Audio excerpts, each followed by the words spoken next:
Hello everyone and welcome to my channel. और आज के वीडियो में हम सीबीएसई क्लास 12th की ऑर्गेनिक केमिस्ट्री शुरू कर रहे हैं और उसका आज फर्स्ट लेक्चर है। तो विल स्टार्ट विद नॉमेनक्लेचर।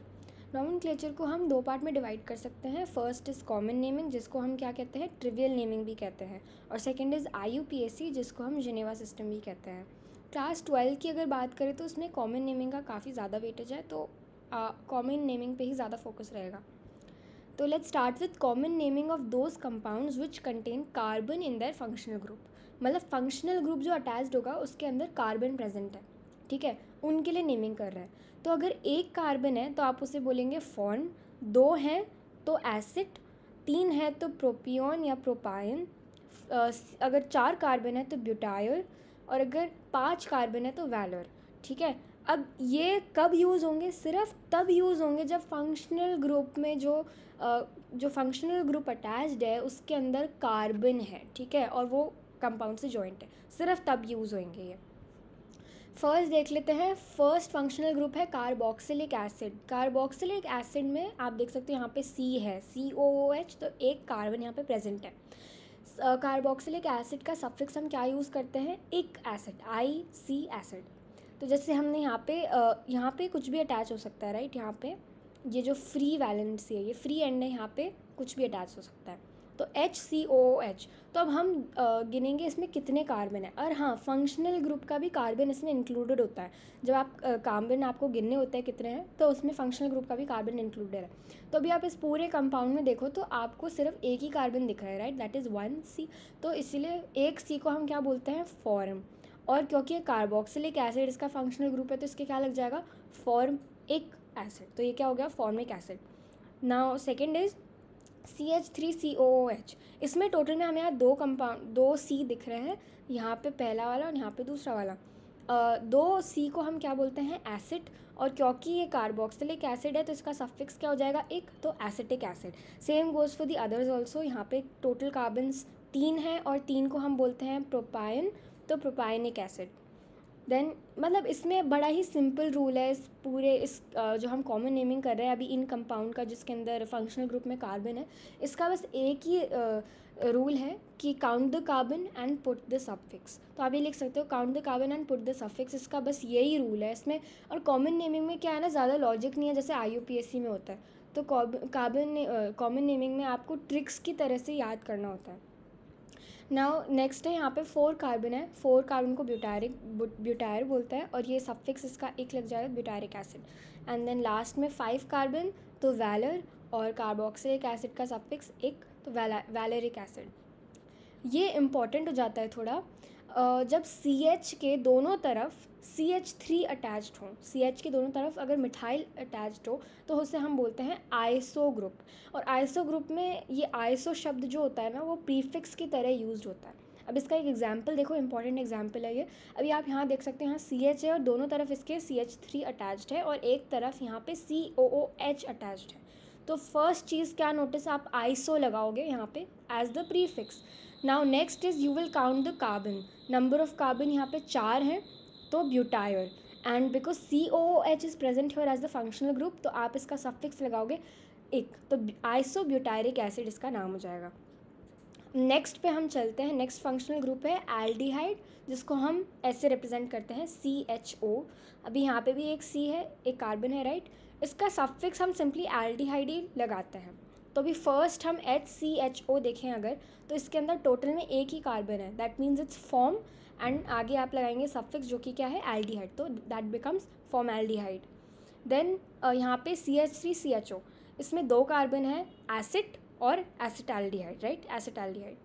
अब यहाँ पे क्या चीज़ है? पहली बात तो मैंने आइसो ग्रुप को यहाँ पे नोटिस किया। यहाँ पे आइसो ग्रुप प्रेजेंट है, CH के दोनों साइड CH3 प्रेजेंट है। और अब आप देख सकते हैं यहाँ पे CHO है जो कि मतलब एल्डिहाइड है एज द फंक्शनल ग्रुप। अब आप पहले तो आइसो लिखोगे। Now you will count the number of carbons in total. 1 2 3, इसके हो गए 4 5 कार्बन इन टोटल, मतलब वैलर। तो iso, valer and then aldehyde, जो कि यहाँ पे सफिक्स लग जाएगा। थर्ड फंक्शनल ग्रुप जो हम देखेंगे वो है अमाइड। अमाइड में उसका फॉर्मूला क्या होता है? CONH2। सफिक्स क्या लगेगा इसका? अमाइड ही लगेगा सिंपली। इसका एक एग्जांपल देख लो, यहाँ पे CH3 है और यहाँ CONH2 लगा दिया है, और इसमें हम टोटल में 2 ही कार्बन है, मतलब कि एसिड और अमाइड, तो एसिटमाइड। फोर्थ फंक्शनल ग्रुप है एसिड क्लोराइड, जो कि हम COCl को लिखते हैं, और इसमें सफिक्स क्या लगता है, वायल क्लोराइड, मतलब यहाँ पे जो भी नंबर ऑफ कार्बन्स काउंट करके यहाँ पे लिखोगे आप वायल, और यहाँ फिर ये chloride. Okay, like for example यहाँ पे CH3COCl लिखा हुआ है, यहाँ पे 2 कार्बन है टोटल में, तो हम क्या लिखेंगे, सबसे पहले तो एसिड, और यहाँ पे वायल लगा देंगे इसके साथ, एसिटाइल क्लोराइड। ओके, फिफ्थ वाला जो है साइनाइड, जिसको हम CN लिख के रिप्रेजेंट करते हैं, इसकी नेमिंग 2 तरह से हो सकती है, और ये कॉमन नेमिंग ही है, तो इसकी तरह 2 तरह से हो सकती है, और ये पुराने ज़माने में कॉमन नेमिंग जो हो गई थी जिसमें लॉजिक नहीं था, तो इसीलिए इसकी ट्रिक्स ही बना के आपको याद करना होगा। तो फर्स्ट में सफिक्स हम यूज़ कर रहे हैं ओ नाइट्राइल, और सेकंड में हम सफिक्स यूज़ कर रहे हैं साइनाइड सिंपली। ओके, तो फर्स्ट वाली नेमिंग देखो, अगर इसकी नेमिंग करनी है CH3CN, तो अभी लॉजिक अभी अपन ने जो सीखा, 2 कार्बन है मतलब एसिड, और ओ नाइट्राइल इसका सफिक्स हो जाएगा, तो एसिटोनाइट्राइल हो जाएगा। वैसे ही इसका देख लो CH3CH2CN, इसमें टोटल में 3 कार्बन है, तो हो जाएगा प्रोपायन, और प्रोपायन के साथ ये ओ नाइट्राइल सफिक्स में लग जाएगा, तो प्रोपाइनो नाइट्राइल। अब हम सफिक्स जब साइनाइड यूज़ कर रहे हैं तो उसकी क्या ट्रिक है कि सेम कंपाउंड ले रहे हैं हम CH3CN, इसमें जस्ट इमेजिन दैट आपने CH3 और CN के बीच में ये जो लाइन बनी हुई है इसको बस ब्रेक कर दिया, आपने दोनों का बॉन्ड ब्रेक कर दिया। It's just a way to remember, it's just a trick, it's not ऐसे कि रियल में हो रहा है, ठीक है। अभी CH3 को हम क्या बोलते हैं, मिथाइल, और सफिक्स हम क्या लगा देंगे यहाँ, साइनाइड। ओके, तो ये क्या हो गया, मिथाइल साइनाइड। इसी तरह से दूसरा कंपाउंड की भी नेमिंग देख लेते हैं, जो कि क्या है, CH3CH2CN। तो यहाँ पे अगर हमने इसको ब्रेक किया, ऑब्वियस हम बीच में हमेशा उसको जो CN और जो कंपाउंड के बीच में जो लाइन होएगी, मतलब जो बॉन्ड होता है, उसको ब्रेक करने का सोचना है आपको। तो यहाँ पे जैसे CH3CH2 को हम क्या बोलते हैं, इथाइल बोलते हैं, जिसको हम अगर कंडेंस कर दें और तो क्या लिख सकते हैं, C2H5, राइट। तो ये क्या हो गया, इथाइल, और ये क्या हो गया, साइनाइड, तो ये हो जाएगा ethyl cyanide. Okay, now next है हमारा एस्टर। एस्टर को हम क्या लिख सकते हैं, COOR, ऐसे लिखते हैं इसको स्ट्रक्चरल फॉर्म में, और कंडेंस्ड फॉर्म की अगर बात करें तो सिंपली ऐसे लिख दोगे आप, COOR। अब यहाँ पे एक बड़ा ही इम्पॉर्टेंट जो नोट है एस्टर के लिए स्पेशली, कि in ester the group that is attach to oxygen, मतलब ये वाला, the group that is attach to oxygen is written first always, ठीक है। ये बड़ी इंपॉर्टेंट बात है। एग्जाम्पल के लिए जैसे हमने यहाँ पे एक चीज़, यहाँ पे CH3 अटैच किया, और यहाँ पे ऑफकोर्स हमें एस्टर दिख रहा है CO और O, और यहाँ पे हमने यहाँ पे जो ग्रुप अटैच किया है वो है CH3। अब ये CH3 का नाम क्या होता है, मिथाइल, तो हम हमेशा मिथाइल को पहले लिखेंगे। Now you count the total number of carbon, हाँ इंक्लूडिंग दिस वन, तो टोटल नंबर ऑफ कार्बन हमें कितने दिख रहे हैं, सॉरी डिस्क्लूडिंग दिस वन, इसको हटा के हम काउंट करेंगे। ओके, तो क्योंकि इसका काम हो गया, हमने इसका नाम पहले लिख दिया, फिर हम इसको total number of carbon count करेंगे, जो कि यहाँ पे इस केस में है 2, तो यहाँ पे 2 को हम बोलते हैं एसिड, और फिर 8 लगा देंगे। Okay, acid 8। And next example देखें तो इसमें है CH3, और यहाँ पे फिर से CO हमारी एस्टर है, और यहाँ पे हमने इथाइल लगा दिया, तो सबसे पहले हम इथाइल को लिखेंगे। अब इथाइल को हटा के कार्बन काउंट करेंगे, जो कि कितने हैं, 2, तो हमने लिख दिया एसिड, और एस्टर के लिए हम लिख देते हैं 8। ओके, ये मैं लिखना शायद भूल गई, आप उसके लिए एस्टर के लिए सफिक्स 8 लगाएंगे। ओके, ऑल्सो कॉमन नेमिंग के अंदर ना नंबरिंग नहीं की जाती है, randomly all carbons are counted. Numbering हम सिर्फ IUPAC में करते हैं, तो कॉमन नेमिंग में ये कोई नंबरिंग का सिस्टम नहीं है। ओके, और एस्टर का रियल फॉर्मूला जो क्या होता है वो होता है ये, हमने अभी यहाँ पे पढ़ा COR। COR is actually correct, but the real formula is this COOC, और C की 3 वैलेंसी अभी बची हुई हैं, और अगर हम उन 3 वैलेंसी में हम H लगा दें तो क्या बन जाएगा, CH3, तो इसीलिए CH3R हो जाएगा, उसको हम मिथाइल लिख देते हैं, तो इसीलिए COR लिख देते हैं, but the real formula is always COOC, जिसकी 3 फ्री वैलेंसीज है, जिसमें कुछ भी अटैच कर सकते हैं, C या H। तो अब हम आ गए हैं आइडेंटिफिकेशन ऑफ फंक्शनल ग्रुप पे, जो कि हमने क्लास 11 में भी पढ़ा था, बट यहाँ पे उसका मैं ब्रीफ रिविजन एक तरह से करा देते हैं और थोड़ा सा आइडेंटिफाई कैसे करते हैं उसके थोड़े एग्जांपल देख लेंगे। तो फर्स्ट है अमाइड। अमाइड में क्या होता है, C डबल बॉन्ड और यहाँ पे क्या होता है N, तो CON, एंड N की यहाँ पे फ्री वैलेंसी, यहाँ पे कुछ अटैच हो सकता है। Then COCl that is acid chloride, then COOC that is ester, COOH is carboxylic acid, then CCC, और एक C के यहाँ बीच वाले C के डबल बॉन्ड होना चाहिए। तो बेसिकली CO के दोनों साइड C होना चाहिए, इसको हम क्या बोलते हैं, ketone. Then COH is aldehyde, COC is ether, यहाँ पे जो दोनों O की तरफ O के दोनों तरफ C होना चाहिए, और यहाँ पे फ्री वैलेंसी है। फ्री वैलेंसी में कुछ भी अटैच हो सकता है, CH एक्सेट्रा जो भी। Then COH this is alcohol, C के साथ OH अटैच हो। Then CN is amine. ये उसके कुछ एग्जाम्पल हैं। फर्स्ट हम देख लेते हैं, यहाँ पे ईथर है। ये ईथर में क्या होता है, COC, राइट। तो यहाँ पे C है, बीच में O और यहाँ C, तो O के दोनों तरफ C है, तो ये हो गया ईथर। एस्टर क्या होता है, C एस्टर, यहाँ पे COC होता है और एक यहाँ C के डबल बॉन्ड होता है, तो ये रहा, ये C है, डबल बॉन्ड होता है और CO, और ये रहा C, तो ये पूरा ये क्या हो गया, एस्टर। इसमें ईथर और एस्टर हो गया। नेक्स्ट इज़ अगेन एस्टर, क्या होता है, COC, यहाँ पे डबल बॉन्ड हो जाता है, और यहाँ पे अमाइड हो गया।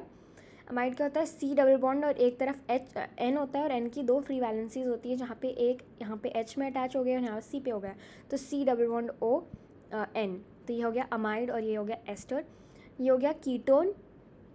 कीटोन में क्या होता है, CCC और C डबल बॉन्ड O के दोनों तरफ C होता है, तो ये रहा C, एक यहाँ पे कार्बन है, यहाँ पे कार्बन है, और यहाँ पे C डबल बॉन्ड होता है, ये क्या हो गया, पूरा कीटोन। ना ईथर क्या होता है, COC, तो ईथर। नेक्स्ट ये क्या है, COH, इसको हम क्या बोलते हैं, सीधा कार्बोक्सिलिक एसिड हो गया ये। कीटोन क्या होता है, COC, कीटोन, और ये हमने C के साथ डायरेक्टली अगर OH अटैच हो तो क्या हो गया, अल्कोहल हो गया। तो नेक्स्ट एग्जांपल हम इसका देखते हैं आइडेंटिफिकेशन का। कॉमन नेम है इसका कैप्रोलैक्टम, ये वाला जो आप देख रहे हैं। इस कार्बन चेन में if only amide is attached then it is called caprolactam. And यहाँ पे मैंने गलती से पूरा बना दिया था, यहाँ पे N और H का बॉन्ड है, उसको आप करेक्ट कर लें। बेसिकली अमाइड अटैच्ड हो, ठीक है। बाकी अगर यहाँ पे पूरा देखें हम, इसमें एक अच्छा सा एग्जाम्पल देखें, 3 फंक्शनल ग्रुप है इसके अंदर। एडवांस्ड में ऐसे ही क्वेश्चंस आते हैं जिसमें बहुत सारे बेसिकली ग्रुप्स हैं जिनको आपको करना हो, आइडेंटिफाई करना होता है।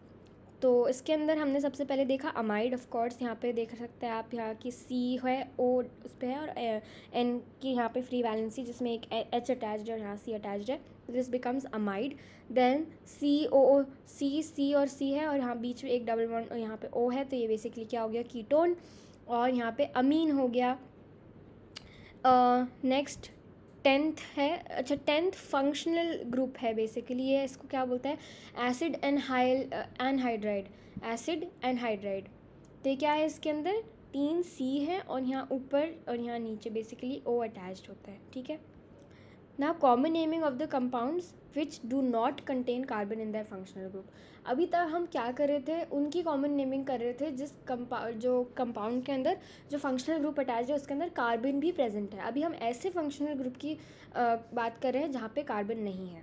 फर्स्ट यहाँ पे हम एल्केन बात करते हैं। एल्केन बेसिकली क्या, एल्क जो कि यहाँ पे है वो क्या रिप्रेजेंट करता है, नंबर ऑफ कार्बन, एंड यहाँ पे एन यहाँ पे सफिक्स है।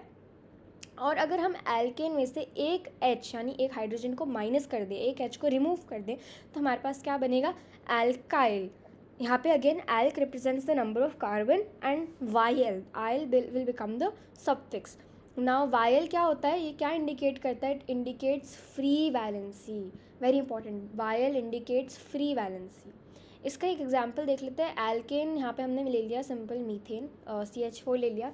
अगर CH4 में से हम एक H हटा दें तो क्या बचेगा, CH3। और क्योंकि कार्बन की एक अब वैलेंसी सेटिस्फाई करनी होगी, आपने वैलेंसी को डिस्टर्ब कर दिया अभी, तो एक फ्री वैलेंसी जनरेट हो जाएगी, यानी एक फ्री एंड होगा, यहाँ पे कुछ और अटैच हो सकता है। Free valency as valency is disturbed, इसको क्या बोलते हैं, रेडिकल बोलते हैं।